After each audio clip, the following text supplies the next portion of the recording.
तो ये तो था 12 राशियों का राशिफल, लेकिन फिलहाल यहाँ रुकेंगे एक छोटे से ब्रेक के लिए। ब्रेक के उस पर जानेंगे आचार्य जी से आज का महाउपाय।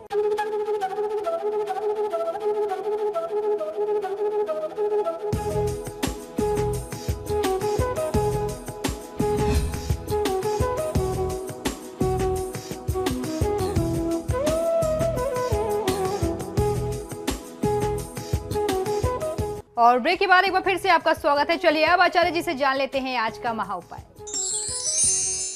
जी बिल्कुल, आज की तिथि बहुत ही विशेष है। आज शनि प्रदोष है और शनि प्रदोष की तिथि जो है शनि जनित दोषों के निवारण के लिए बहुत ही शुभ मानी जाती है। यदि आपकी कुंडली में शनिदेव से संबंधित महादशा अंतरदशा चल रही हो, शनि की ढैया हो, 7.5 हो, तो आज की तिथि में आप बहुत अच्छे तरीके से निदान कर सकते हैं। आज मैं आपको शनि दोषों से मुक्ति के लिए शनि की तिथि में किए जाने वाले उपाय बताने जा रहा हूं। इसका आप बहुत अच्छा फायदा ले सकते हैं। शनि प्रदोष की तिथि में या शनि अमावस्या के दिन शनिदेव की आराधना करने से समस्त मनोकामनाएं पूर्ण होती हैं। यह पितृ कार्येषु अमावस्या के रूप में भी जानी जाती है या पितृ कार्येषु प्रदोष के नाम से भी जानी जाती है। काल सर्प योग हो, ढैया हो, 7.5 हो तथा शनि संबंधी अनेक बाधाओं से मुक्ति पाने का यह दुर्लभ संयोग होता है जब शनिवार के दिन अमावस्या पड़े या शनिवार के दिन प्रदोष पड़े। दोनों तिथियों का महात्म्य एक सा ही बताया गया है। इसी कारण इसे शनि प्रदोष कहा जाता है, जिस दिन शनि दोषों से मुक्ति के लिए आप बहुत बेहतर उपाय कर सकते हैं। श्री शनिदेव भाग्य विधाता बताए गए हैं हमारे धर्मशास्त्रों में। यदि निश्चल भाव से शनिदेव का नाम लिया जाए तो व्यक्ति के सभी कष्ट दूर हो जाते हैं। श्री शनिदेव के चराचर जगत में कर्म फल के दाता बताए गए हैं, जो व्यक्ति के कर्मों के आधार पर उसके भाग्य का फैसला करते हैं। इस तिथि में शनिदेव का पूजन जो है वह सफलता प्राप्त करने एवं शनिदेव के दुष्परिणामों से छुटकारा पाने हेतु बहुत उत्तम होता है। इस दिन शनिदेव का पूजन सभी मनोकामनाओं को पूर्ति करने वाला होता है। इस प्रकार से इस तिथि के बारे में हमारे धर्मशास्त्रों में बताया गया है। किसी पवित्र नदी के जल से या नदी में स्नान करके शनिदेव का आवाहन और दर्शन करना चाहिए। शनिदेव पर नीले पुष्प, बेलपत्र, अक्षत अर्पण करना चाहिए। शनिदेव को प्रसन्न करने हेतु शनिदेव का जो मंत्र है और जिस बारे में हम लोग अक्सर चर्चा करते रहते हैं, ये मंत्र मैं आपको अक्सर बताता रहता हूँ। ये मंत्र सुनने में और उच्चारण करने में तो बहुत ही आसान है, बहुत सरल है, लेकिन इसके प्रभाव बहुत ही चमत्कारी हैं। तो इस मंत्र का उच्चारण आपको इस प्रकार से करना है। ओम शन शनैश्चराय नमः। ये तो रहा शनिदेव का मंत्र और उसके साथ मैं आपको बता रहा हूँ शनिदेव का तंत्रोक्त मंत्र ओम प्राम प्रीम प्रोह श शनैश्चराय नमः। इस मंत्र का भी जाप आप कर सकते हैं, यथा सामर्थ्य 108 बार कर सकते हैं, या जिस दौरान आप पूरी अपनी साधना का क्रम कर रहे हैं उस दौरान मन ही मन आप इन मंत्रों का जाप और उच्चारण करते रहें तो आपको लाभ मिलेगा। शनि प्रदोष या शनि अमावस्या की तिथि में सरसों के तेल, उड़द की दाल, काले तिल, कुल्थी, गुड़, शनि यंत्र और शनि संबंधी समस्त पूजन सामग्री को शनिदेव पर अर्पित करना चाहिए और शनिदेव का तेलाभिषेक करना चाहिए।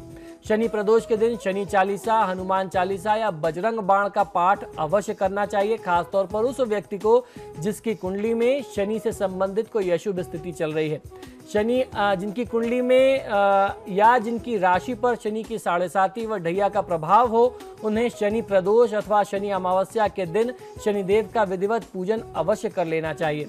तो ये तो आचार्य जी ने हमें बताया कि किस तरीके से शनिदेव को हम प्रसन्न कर सकते हैं शनि प्रदोष के मौके पर। उधर शनि पीड़ा निवारण हेतु तेलाभ्यंग स्नान किस तरीके से करना चाहिए और क्या है तेलाभ्यंग स्नान और इसकी संपूर्ण विधि। जी बिल्कुल, ये बहुत ही आवश्यक है किसी व्यक्ति को समझना। शनिवार अथवा शनि से संबंधित विशेष तिथियों में जिस तरीके से हम लोगों ने भी जाना, शनि प्रदोष अथवा शनि अमावस्या में शनि की जिनके ऊपर दशा चल रही है, अंतरदशा चल रही है, ढैया है अथवा 7.5 से जो भी पीड़ित व्यक्ति हैं, उनको अपने शरीर पर सरसों के तेल की मालिश करनी चाहिए और उसी के साथ साथ अपने ही प्रयोग किए हुए किसी पुराने वस्त्र से सारे शरीर पर लगा हुआ जो तेल है वह वस्त्र से ही पोंछ करके घर से बाहर फेंक देना चाहिए और उसके उपरांत स्नान कर लेना चाहिए। इसी तरीके से शनि देव का भी तेलाभ्यंग स्नान कराते हैं। आपने देखा होगा कि शनि देव की मूर्ति पर भी लोग तेल से अभिषेक करते हैं, ये बहुत ज्यादा आवश्यक होता है। और चलिए अब जो लेते हैं क्या है शनि का औषधि स्नान आचार्य जी से। निश्चित ही शनिदेव के दोषों से मुक्ति पाने के लिए शनि से संबंधित औषधि स्नान का भी बहुत महत्व हमारे धर्मशास्त्रों में बताया गया है। तो आज की तिथि में, शनि प्रदोष की तिथि में, यदि आप शनि के दोषों से पीड़ित हैं तो किस प्रकार से आप औषधि स्नान करें, ये आपको मैं जानकारी देता हूं। आपको करना यह है कि खेजड़े का जो पेड़ होता है, खेजड़े का जो वृक्ष होता है, इस पर शनिदेव का आधिपत्य होता है। तो स्नान के लिए आपको काले तिल, सूरमा, लोबान, लौंग, काली मिर्च, धमनी, सौंफ, पुष्प, शमी के पत्ते, चावल की खील और उसके साथ साथ खेजड़े के कुछ डंठियां और उसकी कुछ पत्तियां तोड़ करके आपको स्नान के जल में डाल देना चाहिए। जिस भी जल से आपको स्नान करना है घर में, अपने बाथरूम में, आप पानी में डाल करके बाल्टी में इसको छोड़ दीजिए। कुछ समय भीगे रहने के बाद 1-1.5 घंटे के उपरांत आप जाकर के उस जल से स्नान करें। इस स्नान करने से, इस औषधि युक्त जल के स्नान करने से शनिदेव के जो भी दोष होंगे, जो उनकी पीड़ा होगी, उससे आपको मुक्ति मिलेगी और शनिदेव की कृपा आपको मिलेगी। शनिदेव इस स्नान करने से, इस औषधि स्नान से विशेष तौर पर प्रसन्न होते हैं। जिन लोगों के ढैया चल रही है, 7.5 चल रही है, उन्हें शनिवार को तेल की मालिश करके उक्त औषधि युक्त जल से स्नान कर लेना शुभ फलदायी होता है। और चलिए अब जान लेते हैं कि क्यों करते हैं शनिदेव का तिलाभिषेक, शनिदेव क्यों प्रसन्न होते हैं तिलाभिषेक से। जी दिव्या, इससे जुड़ी हुई हमारे धर्मशास्त्रों में कई सारी कथाएं मिलती हैं। जो सबसे प्रचलित कथा है वह यह है कि एक बार शनिदेव जो है विचरण कर रहे थे, कहीं घूम रहे थे। वहां पे उन्होंने देखा कि एक पहाड़ी पर एक साधु जो है वह साधना में लीन है। तो उन्होंने उस साधु को उसकी साधना भंग करने का प्रयास किया, लेकिन वह उनको ये जानकारी नहीं थी शनिदेव को कि यह साधु जो है वह कोई आम साधु नहीं है, यह स्वयं श्री हनुमान जी हैं।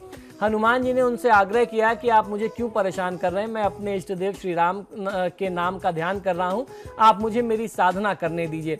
लेकिन शनिदेव ने बार बार उन्हें चुनौती दी कि आपको अपनी ये साधना त्यागनी पड़ेगी और मुझसे आपको द्वंद्व युद्ध करना पड़ेगा, यानी आपको मेरे साथ लड़ाई करनी होगी। यदि आप मुझे इस लड़ाई में हरा देते हैं, इस द्वंद्व युद्ध में हरा देते हैं, तब मैं आपको बलशाली मानूंगा। आपकी चर्चाएं तो बहुत सुनी है। हनुमान जी ने उनको फिर टालने का प्रयास किया कि मेरे गुरु की साधना का काल है, मुझे साधना करने दीजिए। शनिदेव नहीं माने। तो ऐसे में फिर हनुमान जी ने उन्हें अपनी पूंछ में लपेटा और उड़ चले लेकर के और पहाड़ियों पे उनको पटकना शुरू किया। तो उस पटकने से, उस लड़ाई झगड़े से शनिदेव के शरीर में इतनी चोटें आई। जब उनके ऊपर हम शनिदेव के ऊपर सरसों का तेल अर्पित करते हैं तो किसी व्यक्ति के घाव पर मरहम लगाने के जैसा है। इसी वजह से जब आप शनिदेव के ऊपर सरसों के तेल का अभिषेक करते हैं तो शनिदेव की कृपा मिलती है। जैसे किसी रोगी व्यक्ति को आप उसको समय पर, आवश्यकता पर उसकी दवा करते हैं, इलाज करते हैं, इसी प्रकार ये जो तेलाभिषेक की प्रक्रिया है ये बहुत आवश्यक होती है शनिदेव की कृपा प्राप्त करने के लिए। तो इसी के साथ ही हमारे आज के कार्यक्रम में फिलहाल इतना ही। बहुत बहुत शुक्रिया आपका आचार्य जी इतनी महत्वपूर्ण जानकारी देने के लिए। जय जय श्री शनिदेव। तो आपके सितारे में फिलहाल इतना ही। वक्त तो चला एक छोटे से ब्रेक का। ब्रेक के उस पार भी खबरों का सिलसिला लगातार जारी है।